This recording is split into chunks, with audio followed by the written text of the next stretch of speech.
नमस्कार. सविताज किचन कट्ट्यामध्ये आज आपण चटणी बनवणार आहोत. खोबरं घेतलेलं आहे मी किसून, ओलं खोबरं आहे. त्यामध्ये आलं घातलेलं आहे 2 तुकडे, 4 पाकळ्या लसूण, 2 हिरव्या मिरच्या, जिरं, कोथिंबीर घालायचे आणि चवीपुरतं मीठ आणि आपण मिक्सरला बारीक अशी वाटून घेतलेली आहे. त्यानंतर आपण फुटाण्याची डाळ घ्यायची. फुटाण्याची डाळ पण वाटून घ्यायची आपण आणि त्या खोबऱ्याच्या वाटणमध्ये मिक्स करायचं आहे. एकसारखं मिक्स करून घ्यायचं आहे.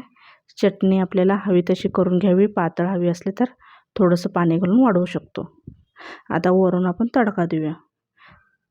तेल तापत ठेवलेलं आहे. मोहरी टाकायचे, जिरं टाकायचे. तेल थोडं गरम झालेलं आहे आपलं. आता आपण ह्याच्यात कढीपत्ता आणि वाळलेल्या मिरच्या टाकायच्या आहेत. हा तडका आपण चटणीवर घालायचा आहे आणि ही आपली चटणी तयार झाली. ही चटणी आपण इडलीसोबत खाऊ शकतो. रेसिपी आवडल्यास लाईक, शेअर, सबस्क्राईब करा.